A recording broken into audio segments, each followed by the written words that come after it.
হাদিস শরীফের মধ্যে এসেছে শয়তান কোন সময় হাসে, কোন সময় কাঁদে। এই হাদিসটা মনোযোগ দিয়ে শুনেন। লম্বা ওয়াজ মানুষের হেদায়েতের জন্য যথেষ্ট নাও হতে পারে, এমনও হতে পারে আজকের ওয়াজের মধ্যে এই 2 লাইন আপনার হেদায়েতের জন্য যথেষ্ট হয়ে যেতে আমাদের দেশে হবে সেই ছেলে কবে কথায় না বড় হয়ে কাজে বড় হবে। কথা বলবেন কম, কাজ করবেন বেশি। মনোযোগ দিয়ে 2 লাইনের হাদিসটা শোনেন। হতে পারে আজকের এই হাদিস আপনার জীবনটাকে বদলে দিতে পারে। আল্লাহর নবী কি বলছেন শোনেন। ইবলিস কোন সময় হাসে আর কোন সময় কাঁদে, শয়তান কখন খুশি হয়, কোন সময় বেজার হয়, কখন সে হাসে আর কখন সে কাঁদে।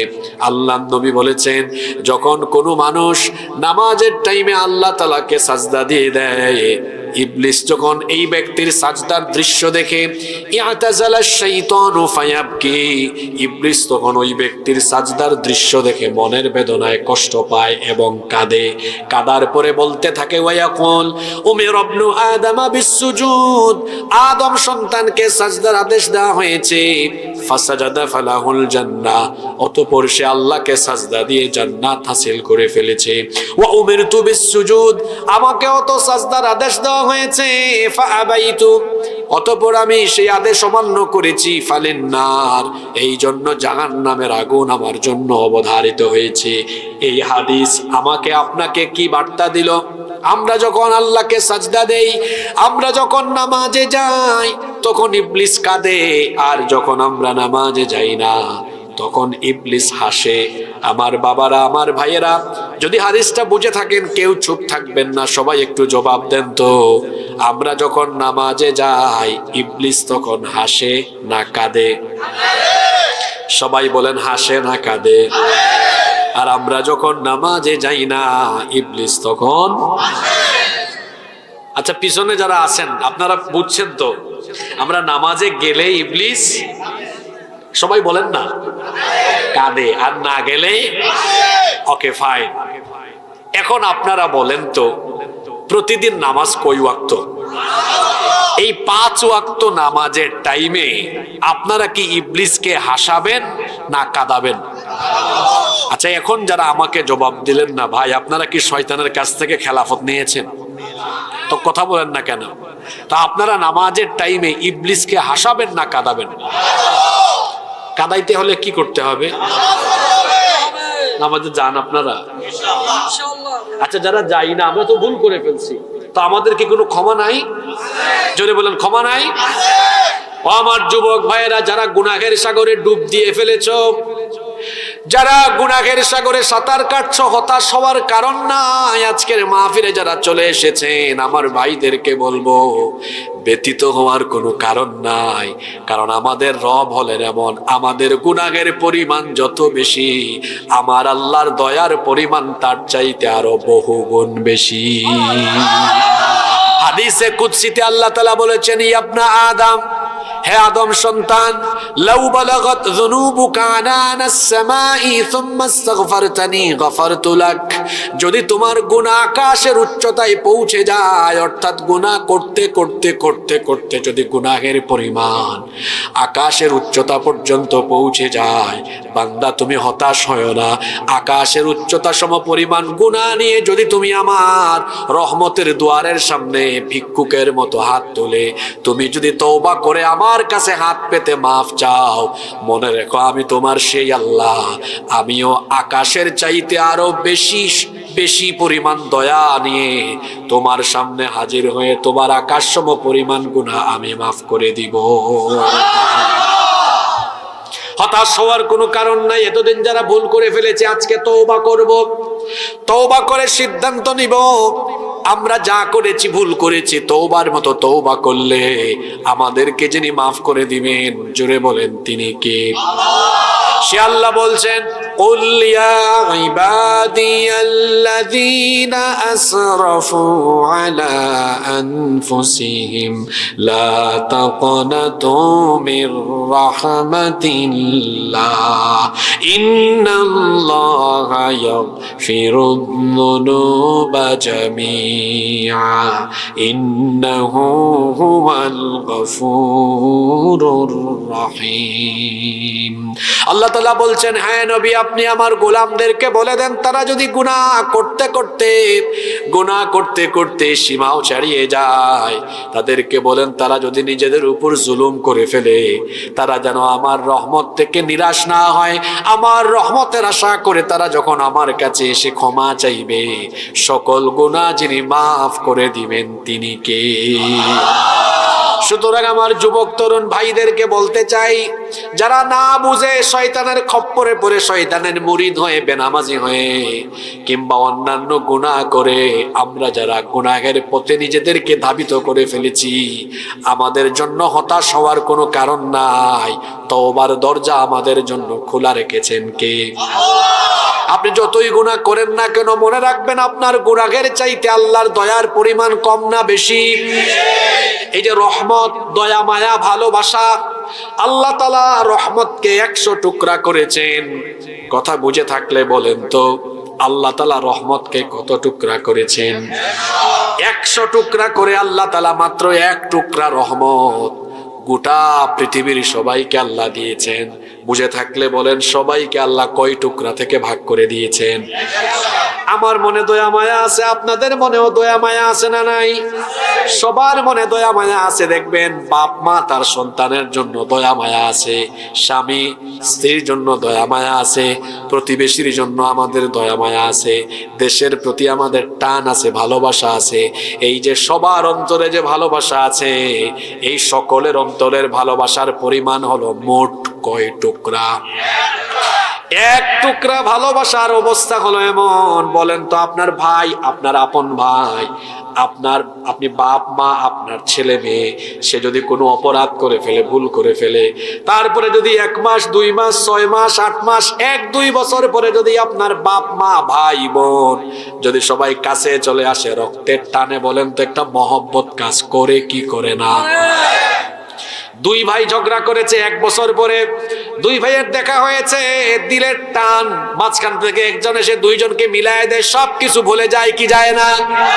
আচ্ছা আপনারা বলেন তো, মাত্র 1 টুকরা ভাগ করে সবাই পাইয়া যদি আপনাদের হালত অবস্থা এমন হয়, তো 99 টুকরা দয়া মায়া যে আল্লাহ তার নিজের কাছে রেখে দিয়েছেন, সেই আল্লাহর কাছে আমরা আল্লাহর গোলাম হয়ে যদি গিয়ে বলি, আল্লাহ আমরা তো তোমার গোলাম, তুমি যদি ফিরাইয়া দাও কোথায় যাব?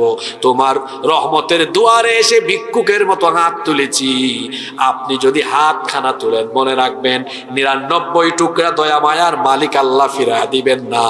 আল্লাহ তাআলা তখন আপনাকে ক্ষমা করে দিয়ে আপনাকে তার রহমতের কোলে তুলে নিবে। এই জন্য যারা আমরা গুনাহ করে ফেলেছি, আজকের মাহফিলে আমরা সিদ্ধান্ত নিব, আমরা তওবা করব এবং এই ওয়াদা করব জীবনে আর কোনোদিন গুনাহ করব আর আমরা নামাজ ছাড়ব না। কারণ আমরা আজকে আল্লাহর নবীর হাদিস জেনেছি, আমরা যখন নামাজে যাই তখন খুশি হন কে? আর আমরা যখন নামাজে যাই না তখন খুশি হয় কে? এখন আমরা সবাই বলি, এখন থেকে আমরা মরার আগ পর্যন্ত প্রতিদিন 5 ওয়াক্ত নামাজের টাইমে আমরা খুশি করব কারে? সত্যি করে বলছেন তো? আল্লাহকে খুশি করতে হলে কি করতে হবে? জোরে বলেন, আরো জোরে বলেন। আচ্ছা ইবলিস সে জান্নাতে ছিল না? জান্নাতে ছিল। সবাই বলেন তো, ইবলিসকে আল্লাহ জান্নাত থেকে বের করে দিয়েছেন কি না দেওয়ার কারণে? যুবক ভাইরা আপনারা আমার সাথে কথা বলবেন না? আপনারা কথা না বললে তো মাহফিলের সৌন্দর্য হারিয়ে যায়। আমার ভাইদেরকে আমি বলবো, অনুরোধ করব, আমরা সবাই যেন মনোযোগী হই। যুবক ভাইয়েরা বলেন, আপনারা তো আমাদের সম্পদ, মেরুদণ্ড না থাকলে যেমন মানুষ সোজা হয়ে দাঁড়াতে পারে না, ঠিক তেমনি মুসলিম উম্মার যুবকেরা যদি পথভ্রষ্ট হয়ে যায়, মুসলিম উম্মার মেরুদণ্ড ভেঙে যাবে, তারা মাথা উঁচু করে দাঁড়াতে পারবে না। আর মুসলিম উম্মার যুবকরা যখন কোরআনের পথে, দ্বীনের পথে থাকবে, এই মুসলিম বীরের এই জাতিকে পৃথিবীতে কেউ কখনো হারাতে পারবে না। এজন্য যুবক ভাইদেরকে সব জায়গায় উজ্জীবিত থাকতে হবে ইনশাআল্লাহ। তো যুবক ভাইয়েরা, নামাজে না গেলে খুশি হয় কে? আচ্ছা, আমরা যে জায়গায় ছিলাম, ইবলিস সে ছিল জান্নাতে, তাকে আল্লাহ জান্নাত থেকে বের করে দিয়েছেন কি না দেওয়ার কারণে? আচ্ছা এখন বলেন, কয়টা সাজদা দেয় নাই? সবাই বলেন। চিন্তা করেছেন? একটা সাজদা দেয় নাই। আল্লাহ তাআলা বলেছেন তুমি জান্নাত থেকে বের হও, অভিশপ্ত, মারদুদ, বিতাড়িত, মালউন, অভিশপ্ত। এখন আপনারা হিসাব নিকাশ করে বলেন তো, প্রতিদিন নামাজ কয় ওয়াক্ত? এই 5 ওয়াক্ত নামাজে শুধু ফরজ নামাজের সংখ্যা কত? 17 রাকাত। প্রতি রাকাতে সাজদা কয়টা? তাইলে 17 রাকাত ফরজ নামাজে মোট সাজদা কয়টা? 17 দ্বিগুণে। আপনারা কেউ রাগ করবেন না, একটা সাজদা না দিয়ে ইবলিস জান্নাত থেকে আউট হয়ে গিয়েছে, আর আমি আর আপনি ডেইলি 34টা ফরজ সাজদা না দিয়া তারপর আমরা আশা করে বসে আছি জান্নাতে চলে যাব। মনে হয় জান্নাত আমার মামুর বাড়ি, আমার নানার বাড়ি। এত সোজা? একটা সাজদা না দেওয়ার কারণে সে জান্নাত থেকে বের হয়েছে, আর আপনি আল্লাহকে এতগুলা সাজদা দেন না। ও আমার ভাই, ও আমার বাবা, যে ঈমান আপনাকে আপনার ঘর থেকে বের করে নামাজে আল্লাহকে নিয়ে সাজদাই দেওয়াইতে পারে না, এ দুর্বল ঈমান আপনাকে জান্নাতের ধারে কাছেও নিতে পারবে না। আল্লাহর নবী বলেছেন, বাইনাল আবদি ওয়া বাইনাল কুফরি তারকুস সালাহ। আল্লাহর বান্দা আর কাফিরের মধ্যে পার্থক্য হলো নামাজ ছেড়ে দেওয়া। মুমিন কখনো নামাজ ছাড়তে পারে? নবীজি বলেছেন, যার মধ্যে নামাজ নাই তার মধ্যে ঈমানই। একজন একবার কয়, হুজুর কে বলছে আমার ঈমান নাই? আপনি আমার নাম জানেন? আমার বাপ আমার নাম রেখেছে ঈমান আলী, তো আমার ঈমান যায় কেমনে? আমাদের দেশে বহু মানুষের নামের সাথে কাজের কোনো মিল নাই। অনেকের নাম আছে ফজর আলী, ফজরের নামাজে নাই, ফজরের নামাজে যায় না। অনেকের নাম জোহর আলী, জোহরের নামাজে যায় না। আরেকজনের নাম হইলো রমজান আলী, রমজান মাসে দুপুরবেলা গাঞ্জা টানে। আরেকজনের নাম কুরবান আলী, সামর্থ্য আছে, কিপটা বেটা কুরবানি। এরকম আমাদের দেশে বহু ঈমান আলী আছে, যারা আবার মাঝখান দিয়ে হজ করে, নামের আগে হাজিও লাগাইছে, হাজি ঈমান আলী, কিন্তু আজান হলে নামাজে নাই, সুদ খায়, ঘুষ খায়, চুরি করে, ডাকাতি করে, 2 নাম্বারই যত কাজ সব তার মাঝে আছে। যে ব্যক্তি ঈমান আলী নাম নিয়ে এমন শয়তানি কাজকর্ম করে বেড়ায়, মানুষ রূপী সে ব্যক্তি চেহারা সুরতে মানুষ হলেও সে হলো মানুষ রূপী আস্ত একটা শয়তান, কাজে কর্মে হলো বেঈমান আলী। এইরকম বেঈমান আলী আমাদের সমাজে আছে না নাই? আচ্ছা, এখানে যদি 4-5 জন মানুষের পা থেকে এই যে এতটুকু বুক পর্যন্ত অংশ অবিকৃত, অপূর্ণাঙ্গ এতটুকু দেহ রাখা হয়, মাথা নাই আর কি, এই মাথাটা নাই, পা থেকে বুক পর্যন্ত এতটুকু দেহ যদি 4-5 জনের থাকে, আপনারা বলেন তো এতটুকু শরীরের অংশ দেখে কি একজন মানুষের পরিচয় সাথে সাথে পাওয়া যাবে? তাহলে বোঝা গেল 3.5 হাত লম্বা এই বডির মধ্যে এই মাথাটা হলো একটা গুরুত্বপূর্ণ অংশ, যেটা থাকলে পরে একজন মানুষের পরিচয় খুব তাড়াতাড়ি দ্রুত চেনা যায়, যায় না? তাহলে মানুষের শরীরের পরিচয় শনাক্তকরণের জন্য, পরিচয় খুব সহজে পাওয়ার জন্য সবচেয়ে গুরুত্বপূর্ণ অঙ্গ কোনটা? জোরে বলেন। যেটা থাকলে সাথে সাথে পরিচয় পাওয়া যায়। আচ্ছা আপনারা বলেন তো, কার নাম আব্দুল করিম, কার নাম আব্দুল সত্তার, এখানে কে কেমন? আমরা কি তার পায়ের দিকে তাকায় চিনি না? সবার আগে মাথার দিকে তাকাই, চেহারার দিকে, মাথার দিকে। তাহলে বোঝা গেল পরিচয় পাওয়ার জন্য এই 3.5 হাত বডির মধ্যে গুরুত্বপূর্ণ অঙ্গ কোনটা? জোরে বলেন। মাথা। ইসলামের ইবাদতের, সকল ইবাদতের মগজ মাথা হলো নামাজ।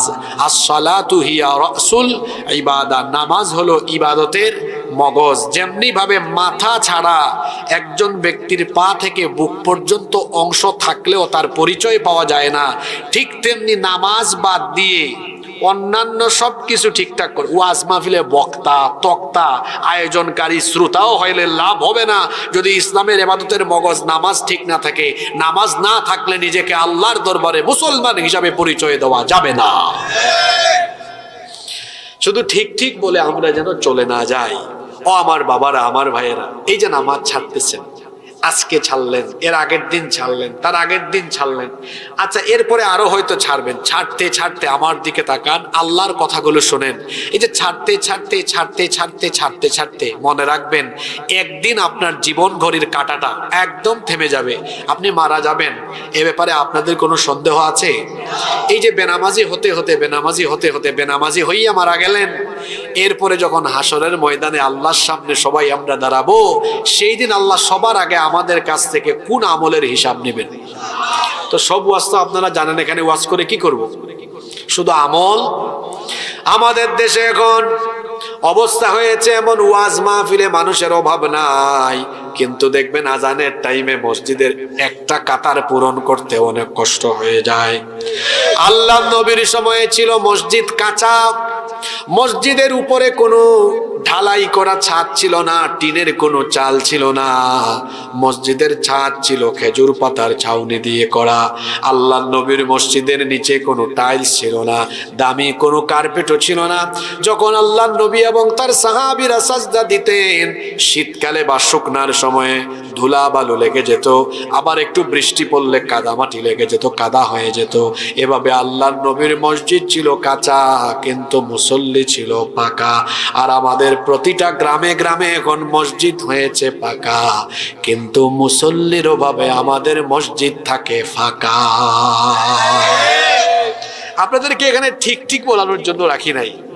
ওয়াজ যতটুকু শোনেন হৃদয়ের কান দিয়ে শোনেন, আর নিজের বিবেককে প্রশ্ন করেন। এই যে বেনামাজি হয়ে হয়ে আপনি প্রতিদিন তো নামাজ ছেড়ে দিয়ে হাসাইতেছেন কারে? কথা বলেন না, জোরে বলেন। খুশি করতেছেন কাকে? লজ্জা করে না? শরম লাগে না? আপনার বিবেকে আপনার মগজে কি শয়তান পেশাব করে দিয়েছে নাকি? এভাবে শয়তানকে প্রতিদিন 5 বার খুশি করেন, তার মুরিদ হয়েছেন, তার খেলাফতি গ্রহণ করেছেন। আপনি 5 ওয়াক্ত নামাজ ছাড়েন, সে আপনার দিকে তাকায় তাকায় খিলখিলিয়ে হাসে আর বলে, আল্লাহ আমি তো তোমাকে ওয়াদা করে এসেছিলাম তোমার বান্দাদেরকে জাহান্নামমুখী বানাবো, আমি তোমার সাথে ওয়াদা করে এসেছিলাম আমি এদেরকে তোমার গোলাম না আমার গোলাম বানাবো। সে আপনার দিকে তাকায় তাকায় হাসে, সে আপনার এই কর্মকাণ্ড দেখে খুশি হয়। আপনার বিবেকের দুয়ারে কি এখনো এই কথাগুলো গিয়ে করাঘাত করে না? আল্লাহর নবীর এই হাদিস কি আপনার বিবেকে পৌঁছায় না? এখনো কি আপনার এই বিবেক ঘুমন্ত অবস্থায় থাকবে? আপনি কি আপনার এই ঘুমন্ত বিবেককে জাগ্রত করবেন না? এভাবেই কি বছরের পর বছর শয়তানের গোলামি করে এভাবেই কি পৃথিবী থেকে বিদায় নেবেন? আপনার বিবেকে কি এই বিষয়টা আসে না যে আমি এভাবে না, আমি আল্লাহর গোলাম হয়ে আল্লাহর কাছে যাব? আল্লাহর গোলাম হয়ে যেতে হলে তো প্রতিদিন 5 ওয়াক্ত আল্লাহকে সাজদা দিয়ে গোলামির নজরানা পেশ করতে হবে। যা করার করেছেন, তওবা করেন আজকে, তওবা করেন আজকে। আমার আল্লাহর দয়া কত বেশি। আল্লাহ তুমি দয়ার সাগর, রহমানুর রহিম, তোমার দয়ায় পূর্ণ আমার সারা নিশিদিন, তোমার দয়ায় পূর্ণ আমার সারা নিশিদিন। আল্লাহর দয়ায় সারাদিন পরিপূর্ণ। এই যে আমার দিকে তাকান, এই যে নিঃশ্বাস নিলাম ছাড়লাম, কে দিয়েছেন? দেখি বলেন তো। প্রতিদিন আমরা এই যে অক্সিজেন গ্রহণ করে বেঁচে থাকি, অক্সিজেন ছাড়া কেউ 1 মিনিট বাঁচতে পারবে? বর্তমান চিকিৎসা বিজ্ঞানীরা বলেছেন একজন মানুষ বেঁচে থাকার জন্য প্রতিদিন কমপক্ষে 500 থেকে 600 লিটার অক্সিজেন গ্রহণ করে। আপনারা সুবহানাল্লাহ পড়বেন না? যুবক ভাইয়েরা, বেঁচে থাকার জন্য আমরা প্রতিদিন কত লিটার অক্সিজেন গ্রহণ করি? 500 থেকে 600 লিটার। আপনারা তো এখানে অনেকেই ছাত্র আছেন, পড়াশোনা করেন। বর্তমানে 500 থেকে 600 লিটার অক্সিজেনের বাজার মূল্য হলো 5 থেকে 6 লক্ষ টাকা। আমরা যদি 5 লাখ টাকাও ধরি, তাহলে বলেন তো প্রতিদিন বেঁচে থাকার জন্য অক্সিজেন নেই কত টাকার? সবাই বলেন কত টাকা? সবাই 5 লাখ টাকার অক্সিজেন নেই ডেইলি। তাহলে মাসে হয় কত? 30 গুণ 5, 150 লক্ষ, মানে 1.5 কোটি টাকা। বছরে হয় কত? 18 কোটি টাকা। তাহলে যার বয়স যত, তত বছর দিয়ে 18 কোটিকে গুণ মেরে দেখেন। জন্মের পর থেকে আমার বাবার তো অনেক বয়স, তাই না? এই যে ওনার দিকে তাকান, অনেক বয়স। মিলিয়ন বিলিয়ন ট্রিলিয়ন ডলারের অক্সিজেন আমরা সবাই নিয়েছি। আল্লাহ তাআলাকে কোনো বিনিময় দেওয়া লাগে না। সুবহানাল্লাহ। ওয়া ইন তাউদ্দু নি'মাতাল্লাহি লা তুহসুহা।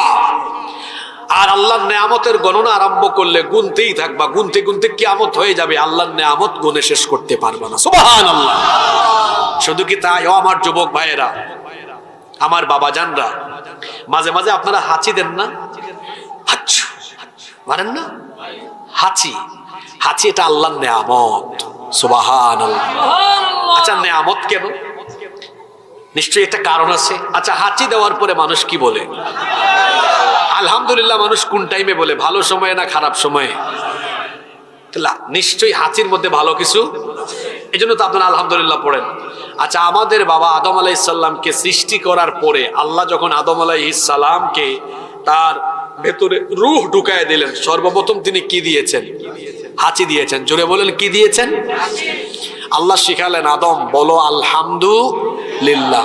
হাজার হাজার বছর পরে এসে আজকের বিজ্ঞানীরাও বুঝতে পেরেছেন আদম আলহামদুলিল্লাহ বলেছেন। কেন আলহামদুলিল্লাহ বলেছেন সেটা বলছি। আপনাদের মনোযোগ আছে তো? আচ্ছা, আপনারা বলেন, আমরা যে পরিবেশে বাস করি, এই পরিবেশের মধ্যে ময়লা জীবাণু কম না বেশি? শুধু কি বেশি বলবো না অনেক বেশি? এই যে আমরা নাক দিয়ে নিঃশ্বাস নেই, নিঃশ্বাসের সাথে এই যে নাকের ছিদ্র দিয়া নিঃশ্বাসের সাথে কত ধুলা বালু ময়লা জীবাণু ব্যাকটেরিয়া এগুলো এদিক দিয়ে ঢুকে একদম কোথায় যায়? ফুসফুস পর্যন্ত পৌঁছে যায়। এখন এগুলা যদি রিফ্রেশ বের করার ব্যবস্থা আল্লাহ না করতেন, আমরা কি বেঁচে থাকতে পারতাম? আর যদি এগুলা প্রতি মাসে মাসে গিয়ে ব্রাহ্মণবাড়িয়ার হাসপাতালে এগুলো সাফ করা লাগতো, বাপ দাদা 14 গোষ্ঠীর সম্পদ শেষ হয়ে যেত শুধু ময়লা সাফ করতে করতে। আল্লাহ কি করেছেন? বলতেছেন আল্লাহ সিস্টেম করে দিয়েছেন যে কেউ ব্রাহ্মণবাড়িয়া হাসপাতালে গিয়ে এগুলা বাইর করা লাগবে না। আমরা যে হাঁচি দেই, চিকিৎসা বিজ্ঞানীরা বলেছেন এক হাঁচির সাথে মানুষের নাক দিয়া 160 মাইল বেগে বাতাস বের হয়। আচ্ছা, মোটরসাইকেল ড্রাইভার ভাইরা, আমাকেও তো আজকে মোটরসাইকেল দিয়ে নিয়ে আসলো। তো এই যে গতি কত আপনাদের এই সকল রাস্তায়? 20-25 মনে হয়, তাই না? আর একটু ভালো রাস্তায় উঠলে 40-50 হবে আর কি, তাই না? 40-50।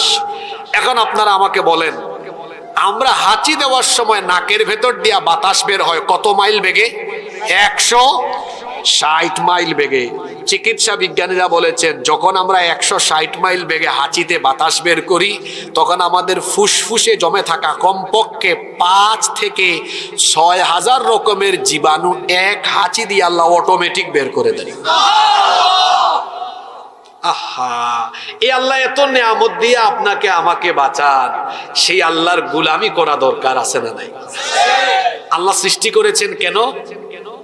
ওয়ামা খালাকাতুল জিন্না ওয়াল ইনসা ইল্লা লিয়াবুদুন। জিন এবং মানুষকে গোলামির জন্য সৃষ্টি করেছেন কে? আর আল্লাহর গোলামির সবচেয়ে উৎকৃষ্ট নমুনা যে ইবাদতে পাওয়া যায়, সেই ইবাদতের নাম কি? এই নামাজ ছাড়বেন না, নামাজ ছাড়বেন না, কারণ নামাজ ছাড়লে তো খুশি হয়ে যায় কে? শয়তান। নামাজ আদায়ে খুশি হন কে? আমরা কি আজকে এই মাহফিলে এই ওয়াদাটুকু করতে পারি না? যা করার করছি, ভুল করছি, কিন্তু আজকে থেকে নামাজ আর ছাড়বো না, এই সিদ্ধান্ত নিতে পারি না? যুবক ভাইদের উদ্দেশ্যে কয়েকটা কথা বলি। হ্যাঁ, এখন যৌবন যার, যুদ্ধে যাবার সময়। একটা প্রবাদ আছে না, এখন যৌবন যার, যুদ্ধে যাবার সময় তার। জুয়ান কালে, যৌবন কালে মানুষের শরীরে শক্তি কম থাকে না বেশি থাকে? অনেক শক্তি। এক একটা জোয়ান ছেলের কত শক্তি আপনারা জুলাই আগস্ট মাসে দেখেন নাই? কি শক্তি! গুলি দিয়েও এই ছেলেগুলারে দমানো যায় না। যুবকরা হলো তুফানের মতো, সাইক্লোনের মতো, টর্নেডোর মতো। নদীর স্রোত আছে না, নদীর স্রোত যেদিকে যায় সব যেমন ভেঙে টুকরা টুকরা করে নিয়ে চলে যায়, যুবকদের এই স্রোত যেদিকে যায় সব কিছুকে একেবারে নির্মূল করে নিয়ে চলে যায়। এই যুবক ভাইদের আসল বয়স হলো এটা, চরিত্র গঠন করা।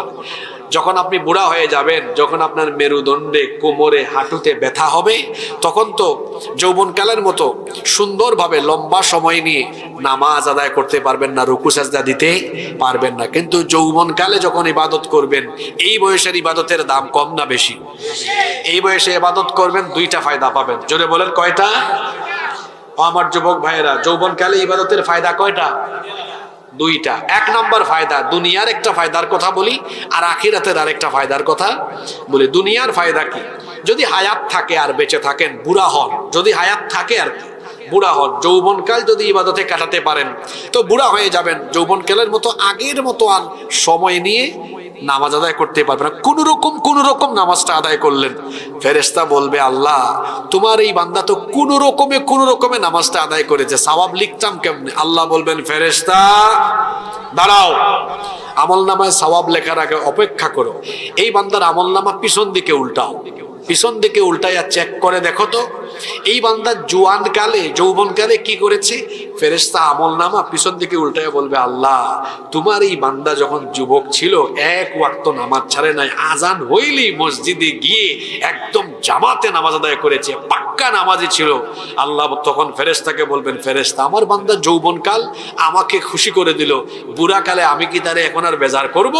সে যৌবনকাল তো দিয়েছে, এখন তার শরীর দুর্বল হয়েছে বলে নামাজটা কোন রকমে আদায় করে সওয়াব কোন রকমে দিও না। ও যৌবনকালে যেমন বেশি বেশি সওয়াব দিয়েছে, এখনো সেই মাপে পরিপূর্ণ সওয়াব দিতে থাকো। সুবহানাল্লাহ। এত গেল দুনিয়ার ফায়দা, আর আখিরাতে ফায়দা আছে না? আচ্ছা, আখিরাত কিয়ামতের ময়দান। ও আমার ভাইয়েরা, আমার বাবারা, আহা কিয়ামতের মাঠ তো বড় ভয়ঙ্কর। এখন সূর্য আমাদের পৃথিবী থেকে, আমাদের মাথা থেকে এখন সূর্য হলো 15 কোটি কিলোমিটার দূরে।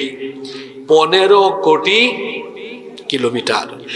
আচ্ছা আমার দিকে তাকান ভালো করে, সূর্য হলো পৃথিবী থেকে 15 কোটি কিলোমিটার দূরে। এই সূর্যের আলো পৃথিবীতে আসতে সময় লাগে, যেমন আজকে আপনাদের এখানে আসতে আমার টাইম লাগছে 6 ঘন্টা। সূর্য থেকে যে আলোটা ছাড়ে এটা এখানে আসতে সময় লাগে 8 মিনিট 10 সেকেন্ড। 8 minute 10 second. আচ্ছা এখানে কি অপারেটর আছেন নাকি ভাই? এই যে এই লাইটের পাওয়ার কত? আচ্ছা আমরা ধরে নিলাম অনুমান করে 100 ইউনিট। কত ইউনিট? 100। আপনারা বলেন তো গোটা পৃথিবীকে আলোকিত করে কয়টা লাইট? জোরে বলতে হবে। এই 100 ইউনিটের লাইট কোনো মতে এই পাশটা আলোকিত করেছে, ওই পাশ পারে নাই। কিন্তু একটা সূর্য গোটা পৃথিবীকে আলোকিত করে, এটার পাওয়ার কম হবে না বেশি হবে? বিজ্ঞানীরা গবেষণা করে বলেছেন সূর্যকে আল্লাহ তাআলা যে টেম্পারেচার দিয়েছেন, তাপমাত্রা সেটার পরিমাণ হলো 1,40,00,000 সেন্টিগ্রেড। কিন্তু যুবক ভাইয়েরা, আমার বাবাজানরা, চাচাজানরা, মনোযোগ আছে? কিন্তু এই 15 কোটি কিলোমিটার দূরের সূর্য কিয়ামতের দিন 15 কোটি কিলোমিটার দূরে থাকবে, একদম মানুষের মাথার নিকটে আসবে। আল্লাহু আকবার, কি ভয়াবহ পরিস্থিতি হবে! একেবারে মাথার নিকটবর্তী হয়ে যাওয়ার কারণে হাসরের ময়দান তামা হয়ে যাবে। গুনাহগারদের মাথার চান্দিটা ফেটে গিয়ে মগজ উতরে গলে বেয়ে পড়তে থাকবে। মানুষের মুখের ভেতর থেকে জিহ্বাটা বের হয়ে নাভি পর্যন্ত ঝুলে থাকবে। সেই দিন কোনো গাছপালা কিছুই থাকবে না। যৌবনকালের ইবাদতের এত দাম। আল্লাহ বলবেন শ্যামগ্রাম নবীনগরের যুবকেরা কোথায়? ফেরেশতারা বলবে আল্লাহ শ্যামগ্রাম নবীনগরের যুবকদেরকে দিয়ে কি করবেন? আল্লাহ বলবেন এই যুবকেরা যৌবন বয়সে আমাকে সাজদা দিয়ে আমাকে খুশি করেছে, আমি আজকে তাদেরকে বেজার করব নাকি? আমিও আজকে তাদেরকে খুশি করব। ও শাবুন নাশা ফি ইবাদাতিল্লাহ, যে যুবকেরা আমাকে যৌবনকালে ইবাদত করে করে আমাকে তার যৌবন দিয়ে দিয়েছে, যুবকগুলোকে ডেকে আনো, ডেকে এনে আমার আরশে আজিমের ছায়ার নিচে তাদেরকে জায়গা দান করো। শ্যামগ্রাম, নবীনগর, ব্রাহ্মণবাড়িয়ার এই যুবক ছেলেরা কি আল্লাহর আরশে আজিমের নিচে জায়গা পেতে চায় না? জোরে বলেন, চান কি চান না? জায়গা পেতে হলে যৌবনকালে ইবাদত করতে হবে কার? সাজদা দিতে হবে কারে? আমি তো আগেই বলেছি, যা করার এতদিন করে ফেলেছি, কিন্তু আজকে আমরা তওবা করে নতুন করে ডিসিশন নিয়ে যাব, কোনোদিন আর শয়তানের গোলামি করব না, শয়তানকে খুশি করব না, আমরা গোলামি করব কার? খুশি করব কাকে? এজন্য আর কোনোদিন এক ওয়াক্ত নামাজ কাজা করে শয়তানের গোলামি করব না, শয়তানকে খুশি করব না। আমার চাচারা, যুবক ভাইয়েরা, সবাইকে আমরা হাতটা তুলে আল্লাহরে দেখাইতে পারি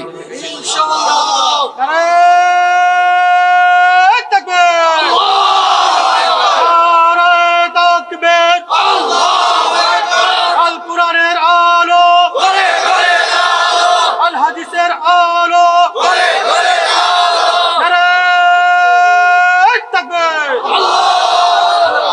আল্লাহ আমাদেরকে কবুল করেন। আপনাদের কষ্ট হচ্ছে নাকি? আচ্ছা, এবার আসেন, এই যে আমরা নামাজ আদায় করব এত কষ্ট করে, বা এই যে আমরা অন্যান্য ইবাদত বন্দেগী করব, মনে রাখতে হবে আমাদের নামাজ, রোজা, হজ, যাকাত, যে কোনো ইবাদত বা আমাদের দোয়া, এগুলো কবুল হওয়ার জন্য শর্ত আছে। শর্ত হলো আমাদের প্রত্যেককে হালাল রুজি, হালাল উপার্জন, হালাল রিজিক খেতে হবে। মনে রাখতে হবে অবৈধ পথে, অন্যায় পথে, হারাম পথে উপার্জন করে হারাম খাইলে যে হারাম শরীর হয়, এই হারাম শরীরের কোনো ইবাদত, বন্দেগী, দোয়া আল্লাহর দরবারে কবুল হয়। আল্লাহর নবী বলেছেন, ইন্নাল্লাহু তাইয়্যিব, নিশ্চয়ই আল্লাহ পবিত্র, লা ইয়াকবালু ইল্লা তাইয়্যিবা, পবিত্র ছাড়া কোনো জিনিস তিনি গ্রহণ করেন না, কবুল করেন না। ওয়া আন্নাল্লাহা আমারাল মুমিনিনা বিমা আমারা বিহিল মুরসালিন, আল্লাহর নবী বলেছেন আল্লাহ তাআলা মুমিনদেরকে সেই আদেশ দিয়েছেন যে আদেশ তিনি রাসূলদেরকেও দিয়েছেন। এরপরে আল্লাহর নবী এক ব্যক্তির ঘটনা উল্লেখ করলেন। আল্লাহর নবী বললেন, সুম্মা যাকারার রাজুলু ইউতিলুস সাফার, এক ব্যক্তির ঘটনা বলতে গিয়ে নবীজি বললেন, এক ব্যক্তি লম্বা সফরে বের হয়েছে, সফর করতে করতে আশআসা আগবারা, তার মাথার চুল উস্কো খুস্কো, গোটা শরীরে ধুলাবালু জমে গিয়েছে। এই অবস্থায় এই ক্লান্ত শ্রান্ত এই পথিক, এই মুসাফির, ইয়ামুদ্দু ইয়াদাইহি ইলাস সামা, আকাশের দিকে দুই হাত উঁচু করে দোয়া আরম্ভ করেছে। আল্লাহর নবী বলছেন এই লোকটা আল্লাহর দরবারে দোয়া করতেছে, হাত তুলেছে, কিন্তু মাশরাবুহু হারাম, ওয়া মাতামুহু হারাম, ওয়া মালবাসুহু হারাম, তার গায়ের পোশাক আশাক হারাম টাকায় কেনা, যে খাবার আর পানীয়, যে রিজিক খায়, সেগুলো হারাম টাকায় কেনা। আল্লাহর নবী বলতেছেন এরকম হারাম খেয়ে যে হারামখোর আল্লাহর দরবারে হাত তুলে, সেই হারামখোরের কোনো দোয়া আল্লাহর দরবারে কবুল হয় না। কি বুঝলেন? আমি নামাজ আদায় করলেই হবে না। আমার দেশে এমন বহু ব্যক্তি আছে, দেখবেন আজান হলে মসজিদে গিয়ে নামাজে হুজুরের পিছনে দাঁড়ায়। এই লোক নামাজও পড়ে, আবার সুদও খায়, ঘুষও খায়, ব্যবসা করে, দুই নাম্বারই করে, মানুষকে দুই নাম্বার মাল দিয়ে বলে এক নাম্বার মাল দিয়েছি, মিথ্যা বলে, ধোকাবাজি করে, জমিনে আইল ঠেলাঠেলি করে। বিভিন্ন গ্রামে দেখবেন মাতব্বররা বিচার সালিশ ফয়সালা করে আর মানুষের থেকে 200 টাকা, 300 টাকা, 100 টাকা, এমনকি পাতার বিড়ি বুঝেন না, পাতার বিড়ি দিলেই দেখা যায় যে বিচারের রায় উল্টাইয়া দুর্বলকে আরো দুর্বল বানায়। এরকম আপনাদের এলাকায় অবশ্য নাই। এই যে হারামখোর, হারাম পয়সা, হারাম পথে টাকা কামাইয়া হারাম খায়, আবার নামাজেও যায়, হজেও যায়, বলেন তো হারামখোরের কোন ইবাদত আল্লাহ কবুল করেন? এক হারামখোর দুর্নীতি করে, চুরি করে, বাটপারি করে, হারাম পথে সব কামায়, তারপরে একবার হজের টাইমে হজে গিয়েছে, আর জিদ্দা বিমানবন্দরে নেমে সাদা ইহরামের কাপড় তো পরাই আছে, নামার পরে তালবিয়া শুরু করেছে, লব্বাইক আল্লাহুম্মা লব্বাইক, লব্বাইক লা শারীকা লাক লব্বাইক, ইন্নাল হামদা ওয়ান নি'মাতা লাকা ওয়াল মুলক লা শারীকা লাক, লব্বাইক আল্লাহুম্মা লব্বাইক। বলে কি লব্বাইক আল্লাহুম্মা লব্বাইক, আল্লাহ আমি হাজির, আমি হাজির। আল্লাহ বলেন, কিরে বাটপার, তোর শরীরের রক্ত মাংস সব হারাম, সুদ খাইয়া ঘুষ খাইয়া অন্যায় পথে হারাম পথে রোডের জায়গায় বাস ঢুকাইয়া জনগণের মাল চুরি চামারি কইরা সম্পদ বানাইয়া টাকা বানাইয়া সেই টাকা দিয়া বিমানের টিকিট কাইটা আর সেই হারাম টাকার এহরামের কাপড় পরিধান কইরা হারাম টাকা পয়সা দিয়া খাবার দাবার খাইয়া হারাম এই শরীর নিয়ে আমারে এসে বলস যে আল্লাহ আমি হাজির, তোর মতো হারাম খুরের অ্যাটেন্ডেন্স হাজিরা আমি আল্লাহ কবুল করলাম। কি বুঝলেন? হারাম খাইলে এই হারাম শরীরের কোনো ইবাদত আল্লাহর দরবারে কবুল। সুদের কারবার করা যাবে না, সুদ এমন মারাত্মক কবিরা গুনাহ। আল্লাহ নবী বলেছেন সুদের 70টার বেশি গুনাহ আছে, তার মধ্যে সর্বনিম্ন গুনাহ হলো নিজের মায়ের সাথে জিনা করা। নাউজুবিল্লাহ, কত বড় কঠিন জঘন্য এই গুনাহ। আবার অন্য হাদিসে এসেছে আল্লাহ নবী বলেছেন যেই ব্যক্তি 1 দিরহাম সুদ খায় 36 বার জিনা করলে যে অপরাধ হবে, 1 দিরহাম সুদ খাইলে পরে 36 বার জিনা করার সমান অপরাধ হবে। নাউজুবিল্লাহ। ঘুষ খাওয়া যাবে না, হারাম পথে উপার্জন করা যাবে না, কোনো দুই নাম্বারের আশ্রয় নেওয়া যাবে না। আর মনে রাখবেন হারাম খাইয়া আপনি যে আপনার পরিবার চালান এই পরিবারেও আরাম পাবেন না, কারণ হারামের মধ্যে কোনো আরাম পাওয়া যায়। যারা হারাম পথে টাকা কামাবে হারামে আরাম পাবে না, তো এমন বড় বড় রোগ আল্লাহ দিবেন এগুলার চিকিৎসাও পৃথিবীর কোথাও পাবে, সব শেষ হয়ে যাবে। হারামখোর হারাম পথে কামাবে এগুলা ভোগ করতে পারবে না। দেখেন নাই যারা জনগণের পয়সা লুটপাট করে হারাম পথে সম্পদের পাহাড় গড়েছে, চোর চামারের দল সবকিছু ফালায়া থইয়া আগস্টে জামাতের সাথে পালিয়ে গিয়েছে। কি বুঝলেন? হারাম পন্থায় উপার্জন করলে এটা ভোগ করতেও পারবেন। কি বলেন, আছে না এরকম? আশ্চর্য ব্যাপার। আমার দেশে এক হোটেল ছিল, ভাতের হোটেল, মনে নাই আপনাদের? এই হোটেলের মালিক কে? হ্যাঁ, মনে আছে আপনাদের না? আচ্ছা, পুলিশ প্রশাসন এদেরকে দেওয়া হয়েছে দেশের চুরি বাটপারি নিয়ন্ত্রণের জন্য। আশ্চর্য ব্যাপার, এরা এক একটা বড় বড় চোর হয়ে গেছে। যে বেনজির, আরে বাপরে বাপ, তার নাম যেমন কামও করছে তেমন নজিরবিহীন কাম করেছে। 2000 কোটি টাকা চুরি করেছে। ভাতের হোটেলের মালিকও কি কম করেছে? হ্যাঁ, একদিকে ধরে ধরে নিয়ে ভাত খাওয়ানোর নাটক করতো আর আড়ালে তাদের উপর নির্যাতন করত।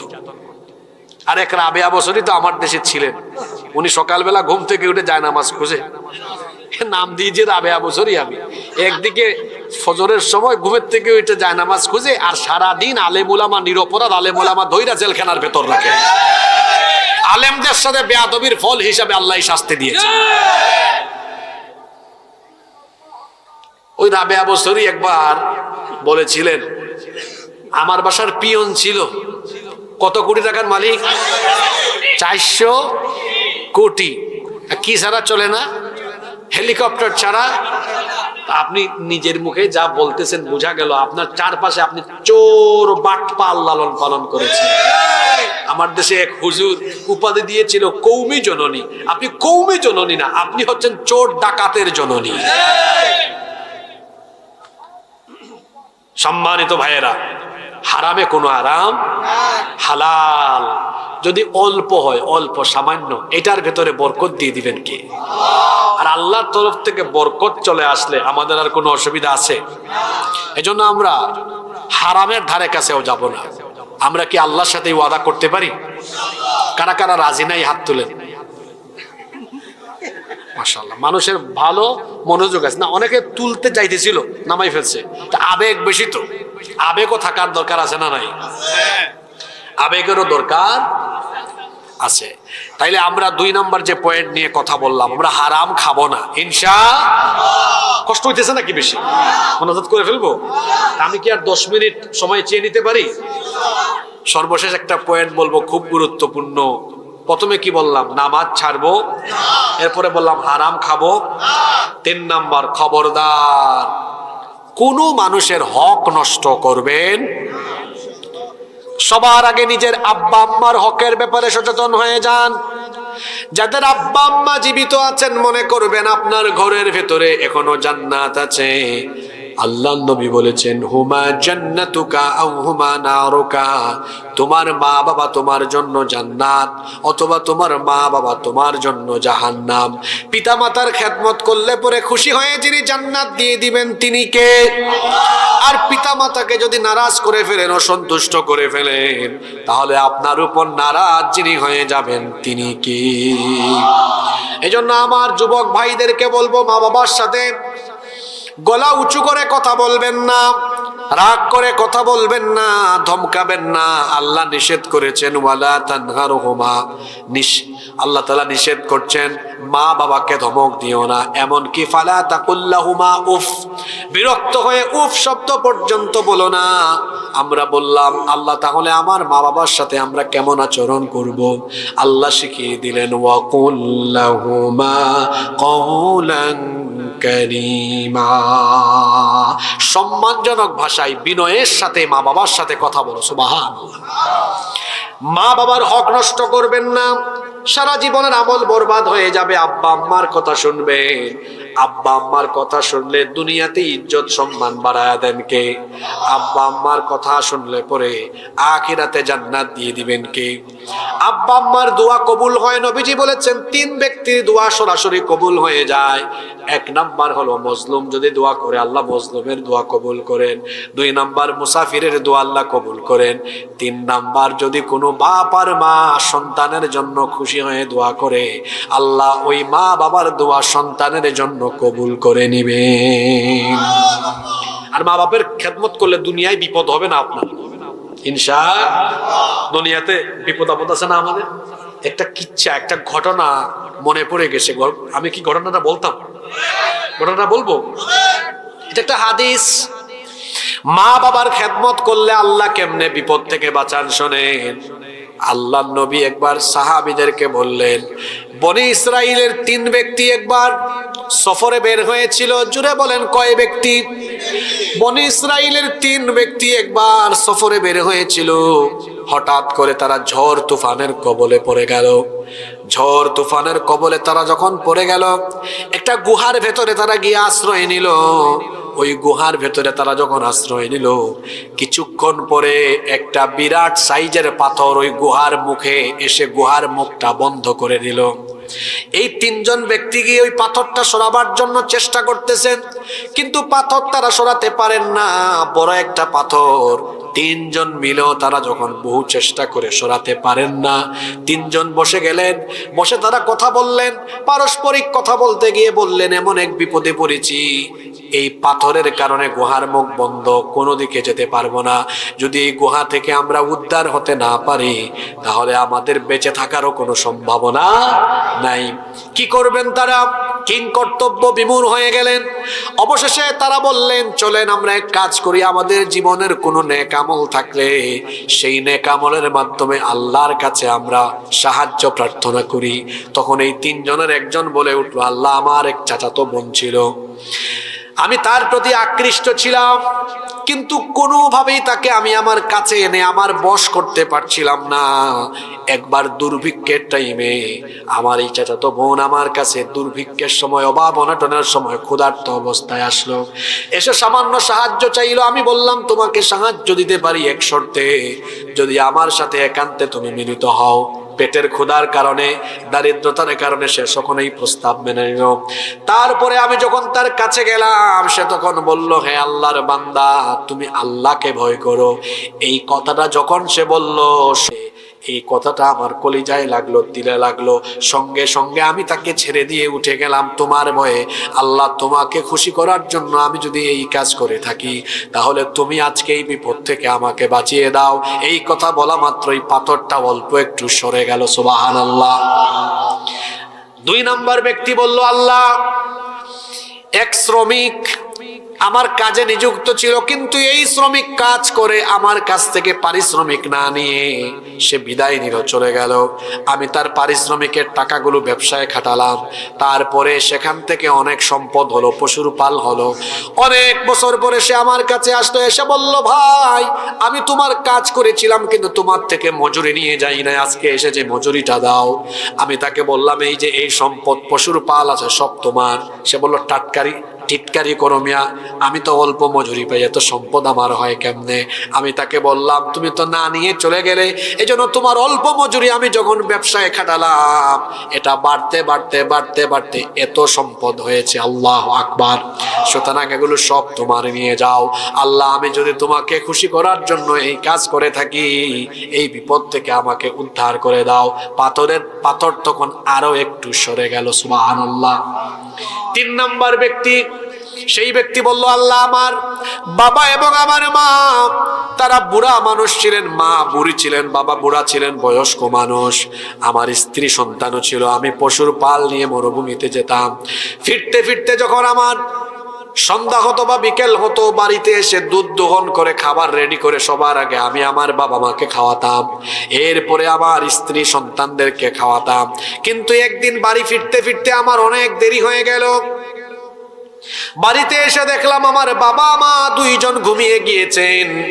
আমার ছেলে মেয়েরা সন্তানরা কান্নাকাটি আরম্ভ করেছে খাবার খাওয়ার জন্য।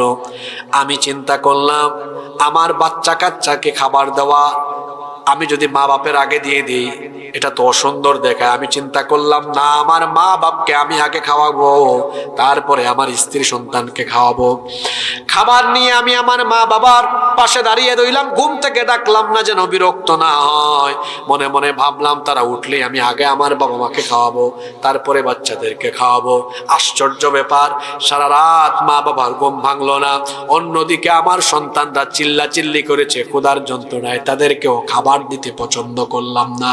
ফজরের টাইমে আমার বাবা মা যখন উঠলেন সবার আগে বাবা মাকে খাওয়ালাম, তারপরে আমার সন্তানদেরকে স্ত্রীকে খাওয়ালাম।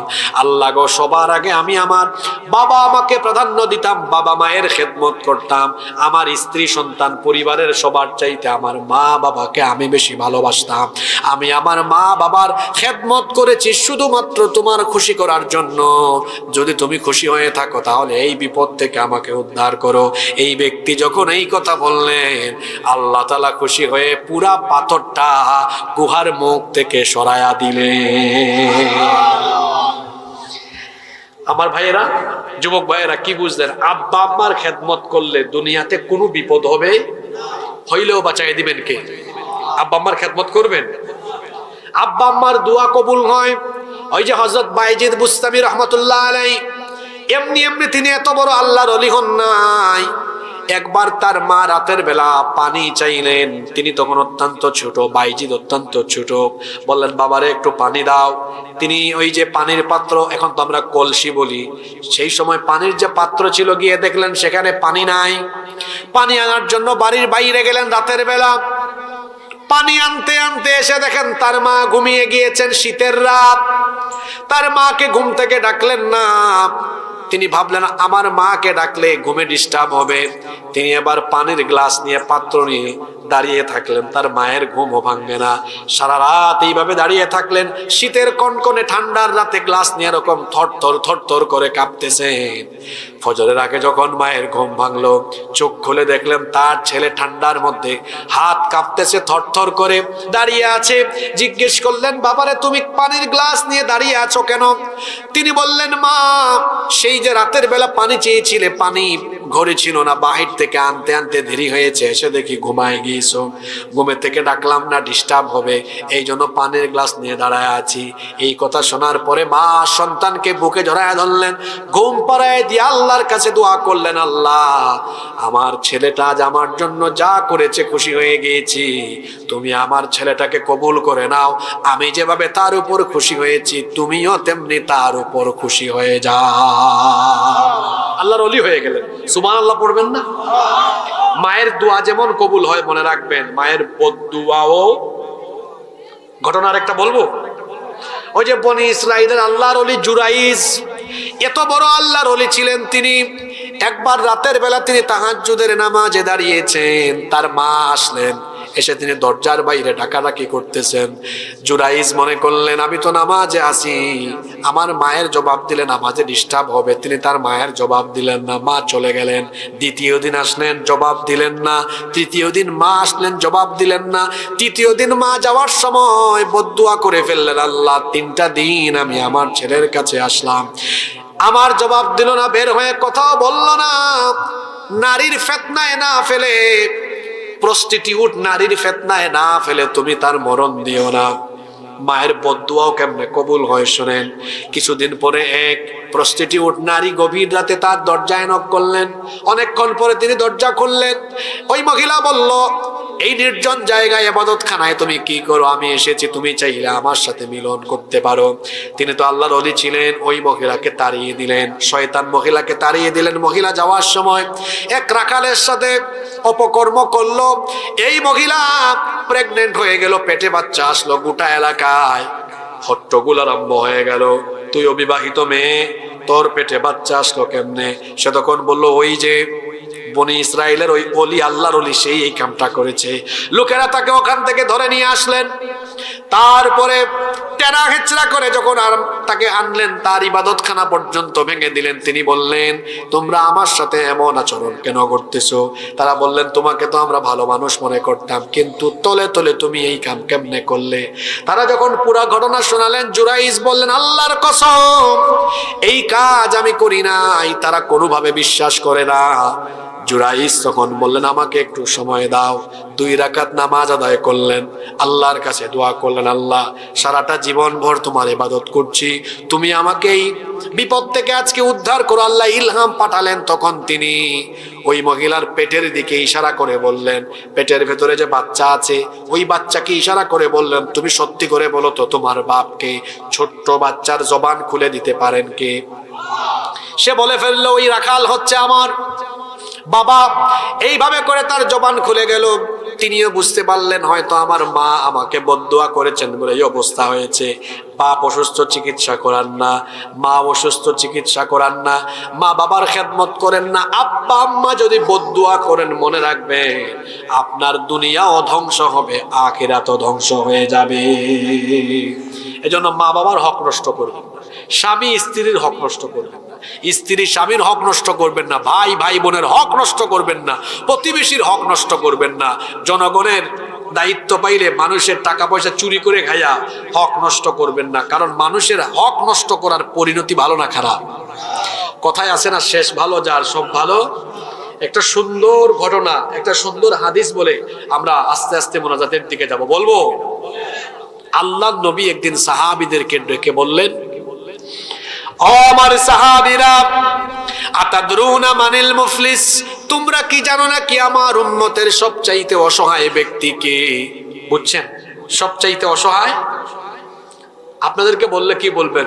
হুজুর, যার গণ ভারী কিছু নেই সেই তো অসহায়। সাহাবীরা বললেন, ইন্নাল মুফলিসা ফিনা মান লা দিরহাম লাহু ওয়ালা মাতা। ওগো আল্লাহর নবী, আমাদের মধ্যে যার ঘর বাড়ি সহায় সম্পদ কিছু নাই, সেই হলো সবচেয়ে অসহায়। আল্লাহর নবী বললেন, না, উত্তর ভুল দিয়েছো। ইন্নাল মুফলিসা ফি উম্মতি ইয়াতি ইয়াউমাল কিয়ামাতি বিসালাতিন ওয়া সিয়ামিন ওয়া যাকাহ।